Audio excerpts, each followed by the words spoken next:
Hello guys, welcome back to new video. Guys, मैंने एक नई स्टोरी नए चैनल पर दी है, उसको जाकर सब्सक्राइब करो। स्टोरी बहुत क्रेजी है, ये वीडियो पूरा देखो और नीचे कमेंट में लिंक है, उससे क्लिक करके 1000 सब्सक्राइब करा दो तो कुछ सरप्राइज मिलेगी।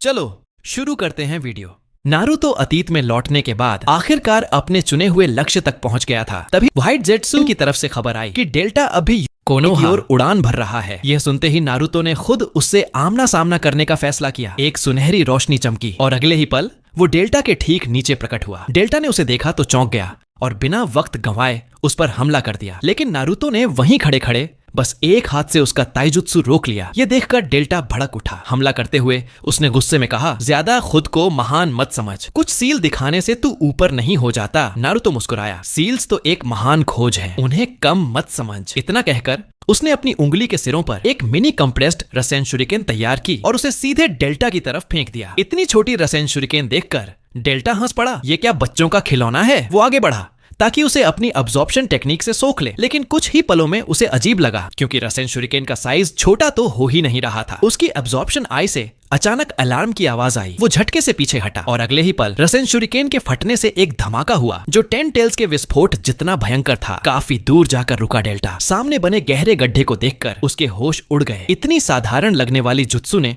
उसकी अब्जॉर्प्शन लिमिट तक तोड़ दी थी। खतरे को महसूस करते हुए उसने अपने शरीर से पीछे लगा कोर डिवाइस अलग किया, जो धीरे धीरे हवा में ऊपर उड़ गया। उसे पता था जब तक वो डिवाइस सुरक्षित है वो अपने दूसरे शरीर में आसानी से रिवाइव हो सकता है। ड्रोन जैसा वो कोर उसकी बीमा पॉलिसी था। अब दोबारा हमले के लिए तैयार डेल्टा फिर नारुतो पर टूट पड़ा। उसकी ताइजुत्सु स्पीड लाजवाब थी, पर वो चाहकर भी नारुतो को एक कदम पीछे नहीं हटा सका। गुस्से में आकर उसने अपनी दोनों आंखों से 2 बैंगनी किरणें छोड़ी, उसका सबसे ताकतवर अटैक। लेकिन नारुतो ने हाथ में एक काला रॉड बनाकर आसानी से उन किरणों को ब्लॉक कर लिया। डेल्टा को अपनी आंखों पर यकीन नहीं हुआ। कुछ ही पलों में नारुतो ने उसे पूरी तरह खत्म कर दिया। दूर कारा ऑर्गेनाइजेशन के बेस में अमाडो ने एडा की ओवल सीइंग आई से लाइव लड़ाई का फुटेज देखा। वो सोच में पड़ गया। नारुतो की चक्रा लेवल अब उन बड़े ओत्सुत्सु की बॉसेस से कम नहीं है। उसके तजुर्बे और निंजुत्सु स्किल्स को मिलाओ तो उसकी ताकत शायद इशिकी से भी ऊपर है। अमाडो ने अपने मन में चाल चली, अगर नारुतो भविष्य से आया है तो यकीनन उसने भविष्य वाले अमाडो से भी मुलाकात की होगी। ऐसे में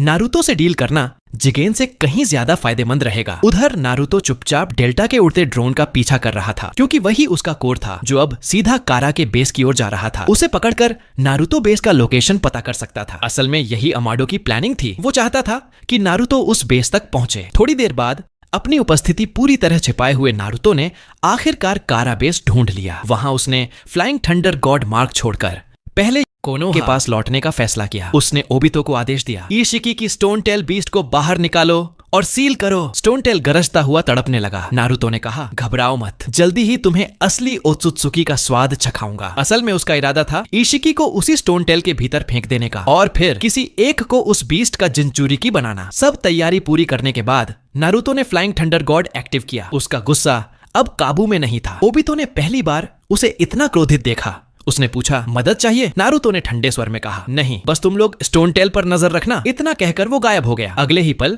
जिगेन के बेस के दरवाजे पर प्रकट हुआ। उसकी भारी चक्रा की उपस्थिति महसूस होते ही अंदर बैठे जिगेन ने थोड़ी पकड़े माथा सिकोड़ लिया। वो सोच भी नहीं सकता था कि नारुतो इतनी जल्दी यहाँ पहुंच जाएगा। अब उसे साफ लग रहा था उनके संगठन में कोई गद्दार जरूर है। चूंकि स्टोन टेल अब नारुतो के पास था, उसके छिपने का कोई मतलब नहीं था। और वैसे भी उसने अब सबसे सूटेबल वेसल खोज लिया था। वो वेसल था नारुतो का शरीर। जिंदगी भर की दुश्मनी अब यहीं अपना आखिरी अंजाम पाने वाली थी। कुछ देर तलाश के बाद वो जिगेन के सामने जा पहुंचा। जिगेन ने हैरानी से पूछा, तू यहाँ कैसे पहुंचा? नारुतो मुस्कुराया, ये सब अब मायने नहीं रखता, क्योंकि आज के बाद इशिकी का अस्तित्व हमेशा के लिए खत्म हो जाएगा। जिगेन हल्का सा हंसा, तुझे देखकर लग रहा है भविष्य में मैंने तुझसे कुछ बहुत अहम चीज छीन ली थी। बात करते हुए उसने अचानक हाथ उठाया। उसकी उंगलियों से कई काले रॉड्स पेड़ों की जड़ों जैसे निकले और सिकुड़ते हुए नारुतो की ओर उड़े। लेकिन नारुतो जरा भी नहीं हिला। बस एक हाथ से उसने सारे रॉड्स पकड़ लिए और फेंक दिए। जिगेन के चेहरे पर हैरानी साफ थी। पहली बार कोई उसकी इस चाल को नंगे हाथों से रोक पाया था। नारुतो मुस्कुराया, चलो अब असली चेहरा दिखाओ, इशिकी ओत्सुत्सुकी। जिगेन ने ठंडी हंसी के साथ जवाब दिया, इतना घमंड मत कर, अभी तेरा स्तर वहां तक पहुंचा नहीं है। उसके शरीर पर काले ओत्सुत्सुकी चिन्ह फैल गए और अगले ही पल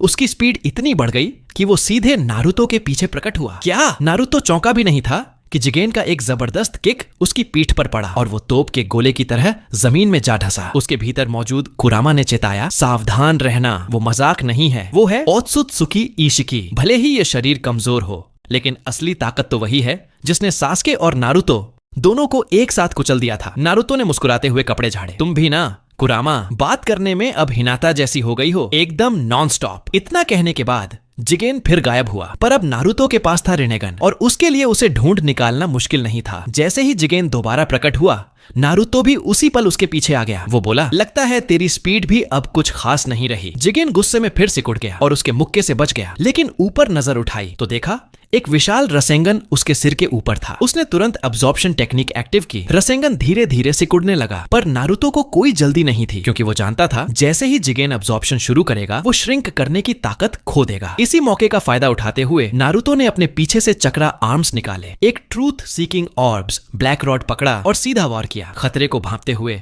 जिगेन ने तुरंत स्पेस टाइम गेट खोला और वहां से गायब हो गया। पर जैसे ही वो दूसरी जगह उभरा, नारुतो का जबरदस्त पंच उसकी गर्दन पर पड़ा और वो सीधा पहाड़ों के पार जा गिरा। वो एक मुक्का जिसमें था नारुतो का सारा गुस्सा और कुरामा की यादें। गुस्से में जिगेन ने सेज मोड एक्टिव कर दिया। नारुतो बिजली की चमक में लिपटा और सीधे भिड़ गया। दोनों की स्पीड ऐसी थी कि आसमान में बिजली सी टकराने लगी। हर वार के साथ धरती कांप उठी, लेकिन ताइजुत्सु में माहिर जिगेन अब भी पीछे था। हर क्लैश में उसे नारुतो के मुक्कों से एक भारी प्रेशर महसूस हो रहा था, जैसे हर वार में एक युद्ध की पुकार छिपी हो। बिजली से अपने रिफ्लेक्स एक्टिव कर रहा है ना? तू भी काफी परेशान करने वाला है, जिगेन गुर्राया। कुछ मिनटों की भयंकर भिड़ंत के बाद उसकी बाहें सुन्न पड़ गईं। एक खुला मौका मिला और नारुतो का बिजली जैसा किक उसे सीधा जमीन पर पटक गया। जिगेन ने झट से खुद को मिनी साइज में कर लिया और आसपास की मिट्टी में छिप गया। नारुतो ने चारों ओर नजर दौड़ाई। वो जानता था कि अब दुश्मन पूरी तरह छिप चुका है। फिर उसने अपने रिनेगन को एक्टिव किया। जो म्यो टेंशन सुपर यूनिवर्सल पुल। भयानक ग्रेविटी ने छोटे हुए जिगेन को खींचकर बाहर ला दिया। नारुतो ने एक हाथ से ग्रेविटी कायम रखी, दूसरे हाथ में ट्रूथ सीकिंग ऑर्ब्स रसेंगन चार्ज किया और उसी फ्लो में उसे जिगेन के पेट में दे मारा। तेज धमाके के साथ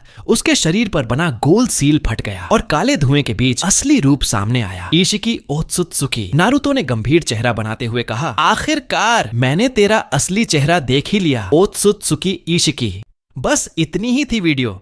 कैसी लगी कमेंट करके बता दो और हाई पॉइंट्स मत भूलना। कमेंट में जो लिंक है उसको क्लिक करके 1000 सब्सक्राइब करा देना गाइस। मिलते हैं अगली वीडियो में।